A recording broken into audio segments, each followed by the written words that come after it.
참여 예수님. 참여 예수님. 네, 저는 부산 가톨릭대학교에 있는 홍성민 토마스 아퀴나스 신부입니다.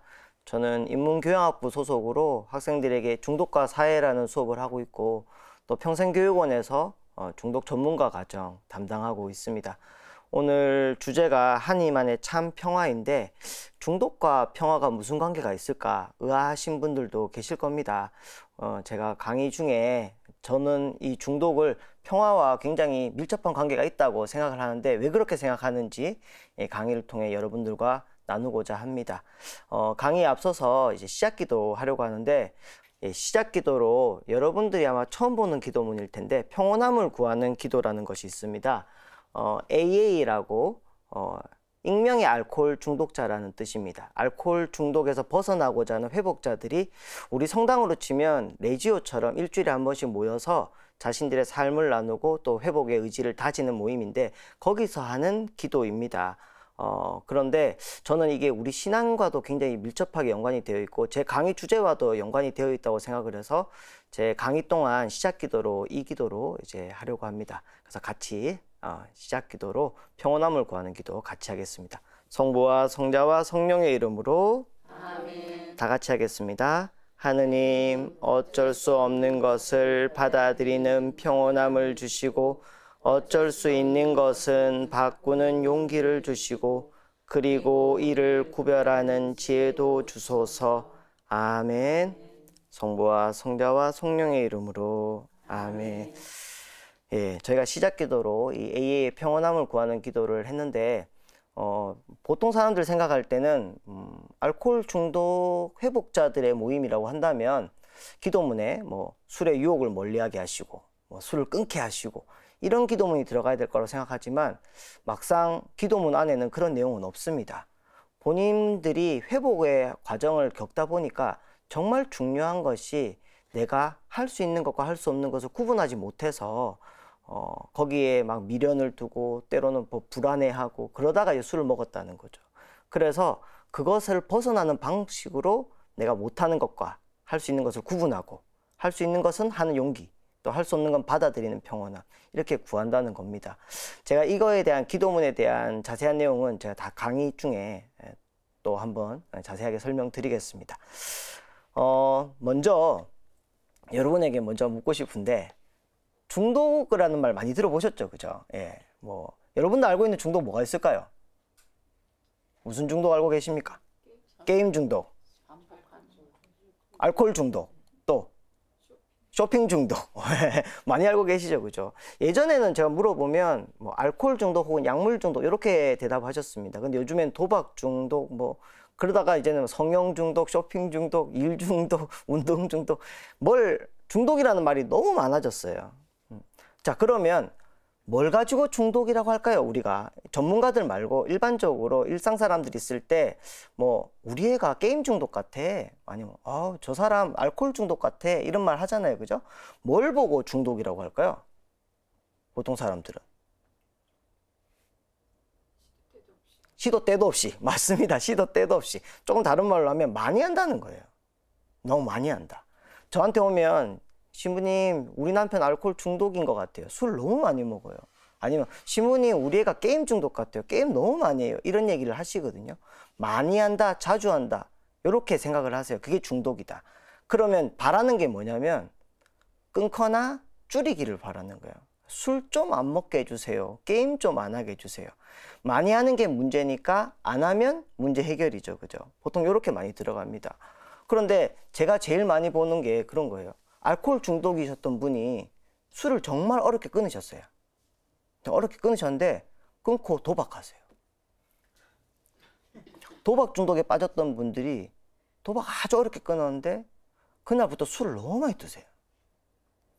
이러면 사실 도박이 문제였다면 술이 문제였다면 술 끊었으면 문제가 해결됐어야 되고 도박이 끊었으면 문제 해결됐어야 되는데 안 되더라는 거예요. 더 근원적인 문제가 있다는 겁니다. 그래서 그거에 대해서 오늘 여러분들과 조금 더 이야기를 나눠볼까 합니다. 아마 여러분들 그냥 쉽게 상상하실 수 있을 겁니다. 여러분 주위에 술을 아주 좋아하시는 분이 있다 치세요. 술을 아주 좋아하시는 분이 있다고 그냥 상상하시고, 혹은 그냥 여러분들 주위에 떠오를 수 있는 분이 있다면 그분 상상하셔도 됩니다. 자, 그분이 술을 너무 좋아하시는데 날씨가 너무 좋아서 오늘 기분이 너무 좋아요. 오늘 같은 날 뭐 하실까요? 술 한잔 하시겠죠, 그죠? 비가 오는데 김치전이 있어요. 뭐 하실까요? 술 한잔 하시겠죠, 그죠? 반가운 손님을 만났어요. 너무 반가워요. 오늘 뭐 하실까요? 그분과 술 한잔 하시겠죠, 그죠? 너무 슬픈 소식을 들었어요. 마음이 괴로워요. 뭐 하실까요? 술 먹겠죠. 오늘 아무 일도 없어서 너무 심심했어요. 뭐 하실까요? 술 한잔 하시겠죠. 자, 이런 분이 만약에 술을 너무 많이 먹어서 문제가 돼서 병원에 입원했다고 칩시다. 병원에 입원해서 한 3개월 혹은 뭐 더 이상 지내다 보면 몸에 있는 술독도 빠지고 금단도 잡힙니다. 몸이 건강해져요. 자, 그리고 이분이 집으로 돌아오시면 술 이제 안 드실까요? 네. 기쁜 날, 슬픈 날, 괴로운 날, 반가운 날, 심심한 날, 뭘 하실까? 단지 먹고 안 먹고의 문제라 그러면, 또 혹은 내 몸에 술독이 생겼냐 안 생겼냐, 혹은 금단이 있냐 없냐, 이걸로만 따진다면 병원에서 해결할 수 있습니다. 그런데 더 깊이 내가 느끼는 감정이나 어떤 기분, 혹은 일상을 살면서 느끼는 많은 것들을 술 없이 어떻게 살 거냐는 거예요. 술 없이. 우리가 보통 아는 중독 중에 최강은 사실 약물 중독일 겁니다. 예. 외국은 술로 시작하든 도박으로 시작하든 마지막은 다 약물로 가요. 못 끊으면. 예. 기승전 마약, 약물로 가죠. 그죠? 근데 우리가 아는 약물이 보통 뭐 TV에 나오는 그 마약만 있는 게 아니라 합법적인 약물도 있습니다. 그래서 약물을 크게 이렇게 세 가지로 나눌 수 있습니다. 크게는 세 가지. 그리고 그냥 보통으로 얘기한다면 두 가지로 크게 나눌 수 있는데, 중추신경 흥분제와 중추신경 억제제가 있습니다. 중추신경 흥분제는 여러분들이 아마 잘 아는 커피 같은 거, 네, 카페인 같은 거. 카페인 언제 드십니까? 졸릴 때, 그죠? 아침에 일어나서 몸이 조금 가라앉는 것 같고 잠이 덜 깬 것 같을 때 마시거나, 아니면 뭐 공부하다가 졸릴 때 이렇게 마실 수 있죠, 그죠? 잠에서 깨어나게 만드는 게 중추신경 흥분제입니다. 각성 효과가 있는 것들, 카페인, 니코틴은 어디 있을까요? 담배 안에 있죠, 그죠? 그래서 담배 피시는 분들이 니코틴 농도가 떨어지면 약간 집중력이 떨어지고, 예, 뭔가를 하기가 어려워집니다. 그래서 이제 힘을 내려고 담배를 태우시기도 하죠, 그죠? 암페타민, 메스암페타민은 여러분들 그냥 히로뽕으로 알고 있는, 요즘 TV에 많이 나오는 거. 대한민국에서 아마 약물 중독이라 하면 이게 아마 가장 대표적일 겁니다. 필로폰, 그리고 코카인입니다. 힘을 내게 하는 거죠. 필로라는 말은 필로폰이라고 하는데, 폰은 일이란 뜻이고 필로는 사랑이란 뜻입니다. 여러분들 필로소피 하면 철학이란 뜻인데, 소피가 지혜거든요. 그러니까 지혜를 사랑하는 것을 철학이라고 하는 거죠. 그러니까 필로폰은 일을 사랑하는 거예요. 원래는 피로회복제로 만든 겁니다. 그날의 피로는 그날에 풀어라, 필로폰, 이렇게 광고를 했었대요. 예. 근데 필로폰을 하면, 저도 이제 필로폰 했던 그 약물 사용자들 만나서 상담해 보면 한 3, 4일 잠이 안 온대요. 잠도 안 자고 먹지도 않아요. 예. 괜찮아요, 근데. 예. 그래서 이게 흥분하게 만드는, 흥분이라고 말은 좀 그렇지만 이제 각성 효과가 있는 것이 중추신경 흥분제입니다. 그럼 중추신경 억제제라고 되어 있는 것은 그 반대되는 거예요. 중추신경 흥분제는 각성, 깨어나게 한다면 이거는 잠들게 하는 거예요. 가장 대표적인 게 술입니다. 근데 많은 사람들이 술을 흥분제로 알고 있어요. 왜냐하면 평소에 말없고 소심하던 사람이 술 먹으면 막 갑자기, 그죠? 막 탬버린 치면서 막 테이블 위에 올라가고 막 말도 많아지고, 그러니까 아, 흥분제인가 보다 하지만 더 많이 먹으면 어떻게 됩니까? 잠들잖아요, 그죠? 흥분제와 반대로 억제제는 잠들게 하는 겁니다. 가장 대표적인 게 알코올이고, 그 GHB라고 되어 있는 거, 뭐 물뽕이라고 요즘 TV에 많이 나오는데, 이것도 결국 잠들게 하는 거죠. 그 다음에 아편 계열에 있는 약물도 아편류를 따로 빼기도 하지만 여기서 그냥 같이 얘기하는데, 의료용으로도 사용합니다, 그죠? 진통 효과가 있고, 그 다음에 수면 효과가 있는 것들을 중추신경 억제제라고 합니다. 그 다음에 있는 것들은 이제 대부분이 환각제 같은 것들입니다. 요거는 억제시키기도 하고 흥분시키기도 하고 억제시키기도 하고, 예, 그래서 아예 분류를 따로 해놨습니다. 아무튼 흥분제든 억제제든 간에 우리의 기분과 상관이 있어요. 내가 막 나른하고 이럴 때 내 기분이 조금 이렇게 나아지고 싶다, 활력을 얻고 싶다 할 때 사용하는 게 흥분제겠죠. 그죠? 반대로 막 스트레스를 너무 받고 막 나 더 이상 신경 쓰기 싫어, 그냥 좀 잠들고 싶어, 신경 끊고 싶어 할 때 사용할 수 있는 게 억제제겠죠. 그죠? 근데 우리가 기분을 만들 때 우리가 좀 뭐 나누고 있는 주제가 평화라고 한다면, 평화를 많은 사람들은 기분에 따라서 아무 걱정이 없는 상태, 불안이 없고 고요한 상태를 만약에 말한다면 억제제만큼 우리를 평화롭게 만들 수 있는 게 없어요. 반대로 행복이라는 기분을 기분 좋고 기쁘고 이렇게 생각한다면 흥분제만큼 우리를 기쁘게 만들 수 있는 건 없어요. 그 코케인이나 이런 것들을 흡입하면 사람들이 환각을 보는데, 환각을 보는 이유가 너무 기분이 좋아서 그렇거든요. 보통 우리가 일상에서 경험할 수 없는 그런 기분이 갑자기 크게 들리니까 다른 소리도 들리고 다른 것도 보이는 겁니다.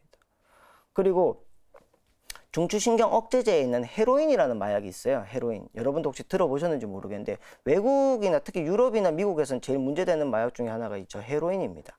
근데 헤로인은 하게 되면 모든 감각이 차단돼요. 심하게 얘기하면 헤로인에 이렇게 중독이 되어 있으면 뜨거운 물에 손을 넣고 있어도 자기 손이 익는지를 모른다 그러거든요. 그럼 우리가 고통을 느낀다는 거는 뭔가 이렇게 감각이 있으니까 느끼는 거죠. 근데 아무런 감각이 없으니까 고통이 없는 거죠. 우리가 근데 살아가면서 이렇게 꿈이냐 생시냐 꼬집을 때 있죠. 그죠?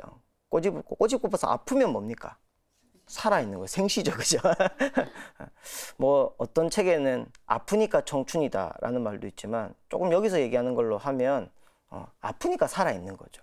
살아있으니까 아픈 거 아닙니까? 그죠?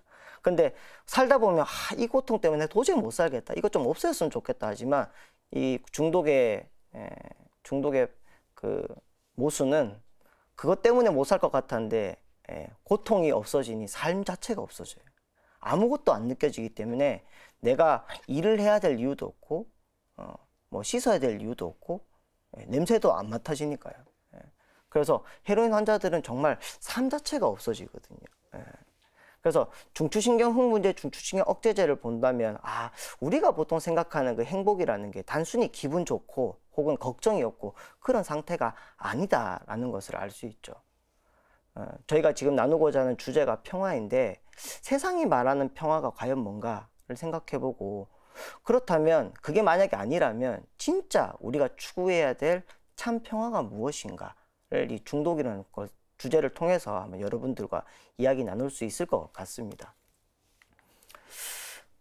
중독을 표현하는 말들이 여러 가지가 있는데 그 중에 하나가 feeling disease라고 합니다. disease는 질병, 질환이란 뜻입니다. feeling은 느낌이란 뜻이죠. 느낌, 기분이란 뜻이죠. 버넌 존슨이라는 사람이 이분은 영국 성공의 신부님이셨어요. 신부님이셨고 본인이 술 문제가 있으셨어요. 술 문제가 있으셨다가 회복하신 분이에요. 근데 본인의 문제를 바탕으로 이제 연구도 하고 다른 사람들이 회복할 수 있도록 도와주다 보니까 중독을 이분은 feeling disease, 감정의 질환, 감정의 병이다라고 이렇게 정의를 내리셨습니다. 왜 그렇게 생각하시는지 이렇게 제가 잠깐 설명드리겠습니다. 감정 전이 경험, 감정 전이 추구 뭐 이렇게 설명을 드렸는데, 이렇게 설명드리면 조금 복잡하니까 쉽게 설명드리겠습니다. 우리가 감정이 이렇게 있을 때 정상이라고 할 때, 정상이라는 감정이 그냥 아무렇지도 않은 감정이 아니잖아요. 그러니까 그냥 조금 좋을 수도 있고 조금 안 좋을 수도 있어요. 이게 일상적인 감정이죠. 그죠? 일상적인 감정을 있다가 감정 전이라는 것은 기분이 바뀌는 걸 경험했다라는 뜻이에요. 근데 내가 그냥 무슨 좋은 일이 있어서 감정이 변한 게 아니라 뭐 술을 마셨거나 도박을 했거나 이런 식으로 뭔가를 어떤 행동을 했거나 어떤 물질을 취했을 때 기분이 변한다는 걸 느꼈다는 거예요. 예를 들어서 어떤 애가 이제 고등학생이 술 먹으면 안 되는데 소풍에 가서 친구들하고 몰래 있다가 어떤 친구가 야야 내가 캔맥주 사왔는데 한번 먹어볼래? 이라고 마셨다는 거예요. 근데 마셨는데 그냥 술을 마셨는데 기분이 약간 좋아지더라는 거죠. 그럼 술이 깨면 어떻게 됩니까? 그냥 기분이 원래대로 돌아와요. 그럼 이 친구는 알게 되죠. 술을 마시면 기분이 좋아질 수도 있다라는 걸 경험했다는 거예요. 이게 1, 2단계입니다. 어떤 걸 했는데 그냥 그걸 하고 나니까 기분이 내가 원래 좀 바라던 어떤 기분으로 바뀌었다는 거를 경험했다는 거죠. 그런데 감정전이 추구는 뭐냐면 첫 번째 단계는 기분을 바꾸려고 먹은 게 아니고 하다 보니까 기분이 좋아진 거죠. 그죠? 그런데 만약에 그 아이가 그 다음 주에 뭐 시험을 쳤는데 시험을 망쳤어요. 기분이 우울해요. 화도 나고.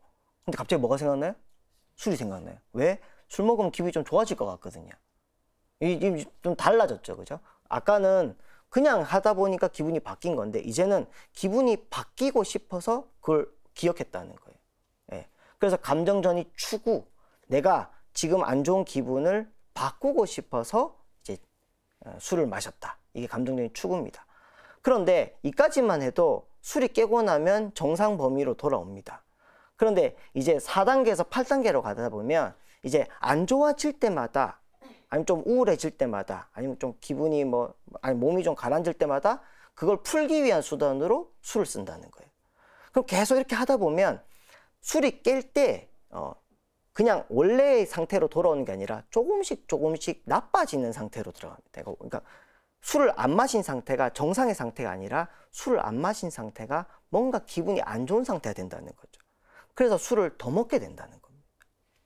그래서 정상의 상태가 원래는 마이너스 3, 플러스 3, 요 중간에 있었다면 이제 저 4단계에서 8단계쯤 가면 술이 깼을 때가 마이너스 1이 되고 또 마이너스 2가 되고 마이너스 3이 되고 그래서 올라가도 그렇게 예전처럼 많이 좋아지지 않는다는 거예요. 그리고 9단계에서 10단계쯤 가면 평상시 기분이 굉장히 가라앉아 있고 술을 마셔야만 정상의 기분을 유지한다는 거죠. 이게 참 무서운 거거든요. 그래서 감정적 수준을 이렇게 중독으로 이렇게 표현을 하셨습니다. 많은 분들이 술을 끊고 나면 힘들어하는 게 기분 변화가 빨리빨리 안 일어나거든요. 굉장히 힘들어하십니다. 그래서 다른 말로 하면 감정을 잘 다스려야만 중독을 예방할 수 있고 또 중독에서 잘 벗어날 수 있어요. 그런데 우리가 보통 생각하는 중독이라는 아까 일도 얘기하셨고 성형도 얘기하셨고 많은 것들이 있는데 그것들을 왜 하기 시작했는가 가만히 보면 기분이 좀 안 좋을 때 스트레스를 풀고자 할 때 선택하는 많은 것들이 대부분 중독의 대상이 됩니다. 쇼핑도 처음에 그냥 쇼핑을 하는 목적은 그거죠. 내가 필요한 물건을 사는 거잖아요. 그죠? 그런데 어떤 분들은 내가 저거 사면 기분이 좀 좋아질 것 같아 라고 사시는 분들도 있죠. 그죠? 근데 그 자체는 문제가 안 됩니다. 그런데 그게 나중에는 기분 변화를 위해서 쇼핑만을 계속 선택하게 된다는 거죠. 그러면 쇼핑에 중독될 수 있다는 겁니다. 그래서 보통 많은 사람들이 내가 느끼는 감정, 특히 부정적인 감정에 대해서 굉장히 뭔가를 빨리 바꾸고자 하십니다. 특히 화, 불안, 걱정 이런 것들이 생길 때는 이 기분을 빨리 바꾸고 이게 생기면 내가 안 좋다고 생각하세요. 우리가 느끼는 많은 감정 중에 긍정적인 감정이 있고 부정적인 감정이 있잖아요. 그죠? 그런데 부정적인 감정을 내가 느낀다고 해서 내가 부정적인 사람은 분명히 아니거든요. 근데 사람들은 그렇게 생각합니다. 내가 부정적인 감정을 느끼면 안 된다고 생각해요. 사람이 막 화를 내고 있으면 어떤 사람이 화를 내고 있으면 옆에 사람들이 뭐라고 합니까? 화내지 마 이러죠. 울고 있으면 뭐라고 합니까? 울지 마 이러죠. 나 우울해 하면 뭐래요? 우울해하지 마. 우린 자꾸 하지 말라 그래요. 전혀 안 풀립니다. 화가 난 사람한테 화내지 마라고 해봤자 오히려 화가 더 안 풀려요. 화낸 사람한테 제일 화가 빨리 풀리는 거는 네가 그래서 화가 났구나 라는 말을 듣게 해주면 화가 제일 빨리 풀려요. 그럼 나도 마찬가지입니다. 내가 화가 났을 때 내 안에서 나 화내지 말아야지 이런 결심보다 스스로에게 네가 이래서 화가 났구나 라는 게 스스로 납득되면 화를 좀 빨리 풀 수 있어요. 그런데 우리는 그 감정 자체를 자꾸 문제시한다는 거예요.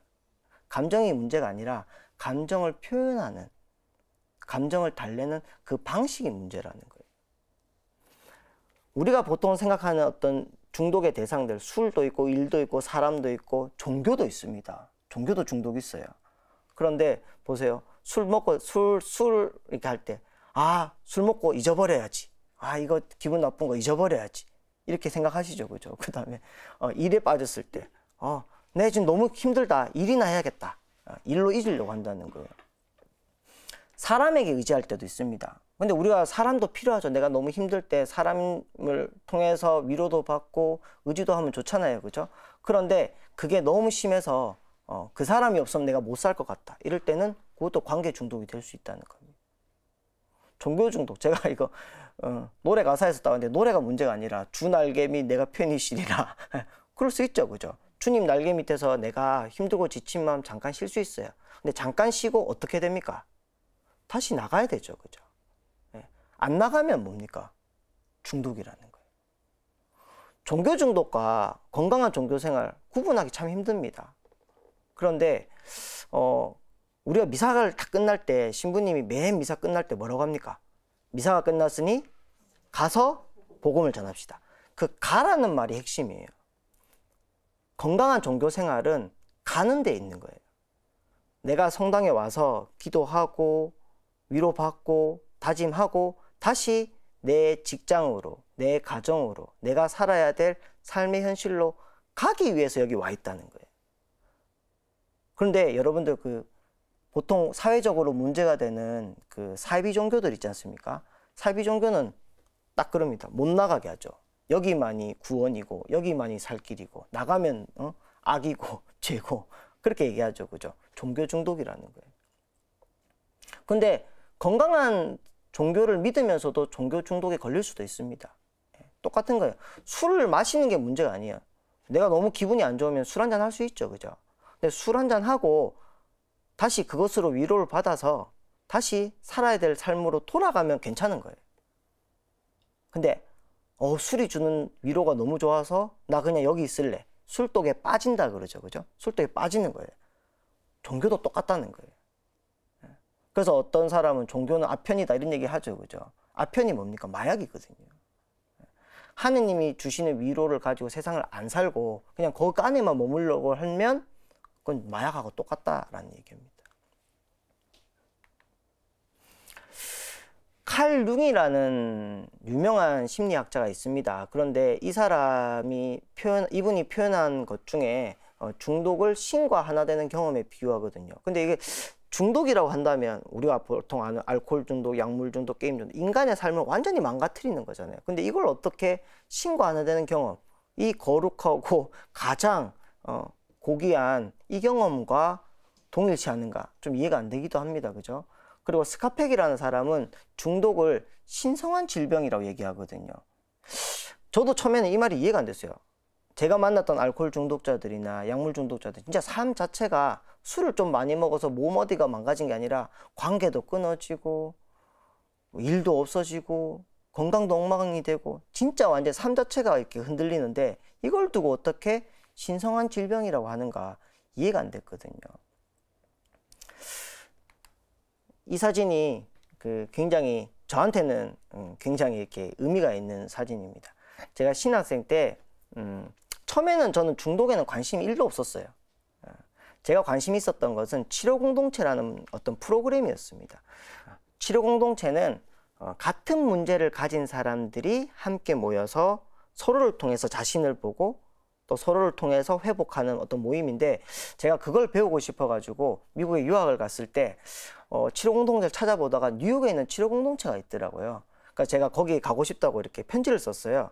근데 거기서 저한테 왔던 게 거기는 알코올 중독자들하고 약물 중독자들을 위한 치료 공동체인데 자기들이 이렇게 외국에서 온 사람들을 교육하는 프로그램이 있는데 너는 해당이 안 된다는 거예요. 너는 신학생인데 우리 프로그램은 외국에서 전문가들만 그러니까 알코올 상담소를 한다든지 약물 치료소를 한다든지 그런 전문가들만을 위한 프로그램이라서 너는 해당 사항이 없다는 거예요. 그런데 2004년도에 아마 여러분들 기억나시는지 모르겠는데 중국에 그 사스라고 굉장히 심했어요. 그죠? 그래서 중국에서 원래 연수오기로 했던 팀들이 아무도 이제 미국에 못 들어오게 된 거예요. 그 사스 때문에. 그래서 저보고 다시 연락이 와갖고 그 사람도 아무도 못 온다는데 너라도 올래? 그래서 간 거예요. 근데 갔더니 거기는 치료 공동체인데 약물 중독자와 알코올 중독자들을 위한 치료 공동체였어요. 근데 그 집에 가니까 뭘 하냐면 아침마다 이게 복도에서 만나면 이 컨프런테이션이라는 걸 해요. 컨프런테이션. 직면하기라는 겁니다. 우리는 보통 복도에서 이렇게 만나면 잘 잤냐? 기분이 어떻냐? 너 요즘 어떠냐? 이런 거 물어보죠. 여기는 복도에서 만나면 뭐 하냐면 야, 넌 인생에서 제일 뭐 부끄러운 순간은 뭐야? 이런 거 물어봐요. 갑자기. 그 다음에 또 조금 구체적으로 하면, 뭐, 이 사람들이 같이 살다 보니까 서로 이야기를 계속 하잖아요. 야, 너 어제 뭐 얘기하다 보니까 이제 술 생각 안 난다고 하던데, 너 그거 거짓말 아니야? 뭐 이렇게 좀 민감한 거. 예, 사람들이 좀 대답하기 어려운 것들을 이렇게 직면시키는 질문을 합니다. 근데 이제 직면하다 보면 화가 날 수도 있겠죠. 그래서 이 직면하기를 하는 룰이 뭐냐면, 직면을 받는 사람은 열중셔서라고 손을 딱 잡고 있어야 돼요. 왜냐하면 민감한 질문을 하면 우리는 대답하기 싫을 수도 있고, 그죠? 이렇게 화가 날 수도 있으니까 이게 보호책이죠. 손을 딱 잡고 있습니다. 그런데 이걸 만약에 우리 보고 이렇게 하라 그러면 너무 약간 뭐랄까, 좀 강압적으로 느껴지기도 하고, 좀 폭력적으로 느껴지기도 하는데, 여기 사람들은 이제 일방적으로 하는 게 아니라 서로가 같이 하기 때문에, 너도 하고 나도 하고, 그 또 하나는 서로가 회복하기를 바라는 마음이 있다는 걸 알기 때문에 그 질문에 어렵지만 괴롭지만 대답을 하는 거예요. 그런데 문제는 뭐냐면 이 사람들이 자꾸 저한테 하는 거예요. 제가 갔더니 저한테 너 인생에서 가장 뭐 수치스러운 순간은 뭐야? 이런 걸 자꾸 물어봐요. 그러니까 제가 처음에는 대답을 이렇게 하다가 나중에 안 되겠다 싶어가지고 그 사람들한테 그랬어요. 나 여기 사실은 중독자로 온 거 아니다. 내가 너희들하고 좀 다르다. 그러니까 나한테 자꾸 신경 쓰지 말고 니들끼리 해라. 그럼 내가 잘 배워서 가겠다. 이렇게 얘기를 했어요. 그랬더니 이 친구, 여기 지금 질문 당하는 이 친구가 저랑 나이가 동갑이었어요. 저 친구가 저한테, 야, 여기 있는 사람들 다 네가 우리랑 다르게 알코올 중독이나 약물 중독 아니라는 거 안다. 알고 있다. 근데 그게 네가 아무런 문제가 없다는 거 아니지 않냐. 세상 모든 사람들은 문제가 있다. 그건 상식이다. 상식이다 이러더라고요. 여기 있는 모든 사람들은 내가 문제가 있다고 인정한 사람들이다. 그리고 그 문제에서 벗어나기 위해서 다른 사람들에게 도움을 청하고 있는 거다. 내가 나를 제대로 볼 수 있도록 도와달라고. 근데 왜 너는 아무런 문제가 없다고 생각하고 또 다른 사람의 도움이 필요 없다고 얘기하냐 이러더라고요. 제가 너무 부끄러웠어요. 너무 부끄러웠어요. 그러니까 제가 그날 일기에 이렇게 썼어요. 나는 중독자가 아니다. 근데 생각해보니까 그것도 아니에요. 저도 가만 생각해보니까 모든 사람은 중독 문제가 있어요. 그때는 근데 몰랐어요. 그래서 그때는 이렇게 썼어요. 나는 중독자가 아니다. 그런데 나는 이 집에서 나 자신을 위해서 아무것도 하지 않는 유일한 사람이다. 이렇게 썼어요. 예, 맞더라고요. 진짜 제가 그 생각을 하고 나니까 제가 너무 부끄럽더라고요. 그러고 나서 다시 그 중독 환자들을 보니까 너무 다르게 보이는 거예요. 그분들은 특히 AA 모임도 마찬가지인데 중독 환자들 모임에 가면요. 자기를 소개할 때 자기 이름 앞에 알코올 중독자란 말을 붙여요. 제가 거기 가면 안녕하십니까? 전 알코올 중독자 누구입니다. 이렇게 소개를 합니다. 자기 문제를 자기 이름 앞에 붙여요. 늘. 그리고 여기 사람들은 만약에 술을 끊은 지 1년이 되고 2년이 되면 스스로를 회복자라고 불러요. 회복자. 여러분들 여기서 내 삶이 1년 전보다 회복했다고 자신 있게 말할 수 있는 사람. 내 삶이 작년보다 적어도 더 나아졌다라고 얘기할 수 있는 사람 그렇게 많지 않다고 생각합니다. 근데 중독 환자들은 술만 끊는 게 아니라요. 술을 끊으려고 하다 보니까 관계도 건강하게 더 맺어되고요. 자기가 하는 일에 대해서도 더 책임감을 가지려고 노력하고요. 가족에 대한 소중함도 더 가지려고 하고요. 자기 자신을 더 많이 사랑하고 용서하려고 끊임없이 노력하거든요. 그러니까 술만 끊는 게 아니라 삶이 회복되는 거예요. 스카펙이라는 사람이 그것 때문에 중독을 신성한 질병이라고 했구나. 제가 이분들하고 같이 살면서 배운 거예요. 그러면서 제가 중독에 관심을 갖게 되었거든요. 그래서 아까 제가 말씀드린 것처럼 중독은 단지 술 끊고 도박 끊고 약물 끊는 게 아니에요. 삶을 바꾸는 거거든요.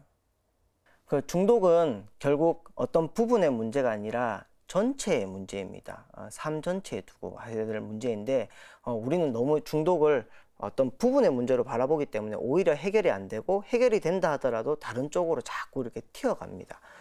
그래서 나의 갖고 있는 우리 여기 다 마찬가지입니다. 중독을 공부할 때 많은 분들이 내 아는 누구 있는데 내 저 사람 좀 도와줘야 되겠어. 이런 식으로 자꾸 접근하시거든요. 중독을 공부할 때 첫 번째는 자기 자신의 문제로 받아들일 수 있어야 돼요. 그리고 두 번째는 그 사람이 아니라, 그러니까 그 사람이 가진 중독 문제가 아니라 중독 문제를 가진 그 사람을 볼 수 있어야 돼요. 근데 보통 사람들은 알코올 문제를 가진 그 사람은 안 보고 그 사람이 가진 그냥 술 문제만 자꾸 다루거든요. 그러니까 대화가 자꾸 안 됩니다. 그래서 두 가지, 중독은 전체의 문제이다. 그리고 중독을 다룰 때는 어떤 부분의 문제가 아니라 전체의 문제이기 때문에 그 사람을 먼저 보려고 해야만 그 사람과 이야기를 할 수 있다라고 말씀드리고 싶습니다. 중독의 두 가지 뜻이 있는데요. 중독은 포이즈닝과 그다음에 에딕션 두 가지로 나눌 수 있습니다. 근데 보통 이게 지금 외국 말에는 두 가지로 다른 말로 쓰이는데 우리나라 말에는 같은 말로 쓰이기 때문에 혼동이 굉장히 많이 됩니다. 그래서 제가 여기서 이제 나눠서 설명을 드릴 텐데 뭐 식중독 같은 거, 연탄가스 중독 같은 거 이런 것들은 그 독이 내 몸에 들어오는 거죠, 그죠? 예. 중독됐으니까 어떻게 하면 됩니까? 해독시키면 되는 거예요. 그 다른 말로 하면 인톡시케이션이라고 하는데 이걸 톡시시라고 줄여서 말하거든요. 여러분들 디톡스 들어보셨죠, 그죠? 예. 중독된 건 해독시키면 됩니다. 그러니까 예전에는 알코올 중독, 약물 중독 이런 것들도 다 이런 식으로 접근했어요. 그러니까 내 몸에 어떤 알코올이나 약물 때문에 독화된 거를 해독시키면 된다 이렇게 생각을 했거든요. 그런데 지금 우리가 말하고자 하는 중독은 에딕션이라고 합니다. 이거 같이 한번 읽어볼까요? 시작. 여러 가지 이유로 사용을 중지하지 못하는 조절 불능 및 강박적 사용. 이게 에딕션입니다. 결국에는 뭔가를 그러니까 많이 하는데 데 있어서 제가 까만 글씨로 좀 크게 써놓은 게 여러 가지 이유. 이게 진짜 중요하다는 거예요. 그러니까 어떤 거를 많이 하고 자주 하는데 있어서 뭐 어떤 이유가 있다는 거죠. 근데 그 이유에 대해서 궁금해하지 못하면 설령 뭔가가 바뀌었다 하더라도 다른 것으로 계속 튀어나갈 수 있다는 겁니다. 에딕션. 근데 우리는 지금 이 말을 같이 쓴다는 거죠. 우리나라 말에서 중독은 가운데 중자에 독독자잖아요. 그죠? 그래서 여전히 개념이 힘듭니다. 에딕션이라는 말은 라틴어로 노예라는 뜻입니다. 여기에 뜻 자체에 뭐 많이 하고 자주 한다는 뜻 자체가 없거든요. 그래서 내가 스스로 뭔가 결정하지 못하고 그것에 의해서 끌려가는 것, 그것이 중독입니다. 그러면 꼭 약물이나 술 문제만 아니죠. 돈 중독도 있을 수 있고요. 명예 중독도 있을 수 있고요. 자식 중독도 있을 수 있고요. 성적 중독도 있을 수 있습니다. 내가 스스로 뭔가를 하고자 하는 게 아니라 그게 나를 끌고 가는 것. 자유롭지 못한 상태로 살게 하는 것. 그게 무엇이든 간에 중독이라는 말을 붙일 수 있다라는 겁니다. 그러면 요 다음 이야기는 요거와 이어서 다음 강의로 이어가겠습니다. 감사합니다.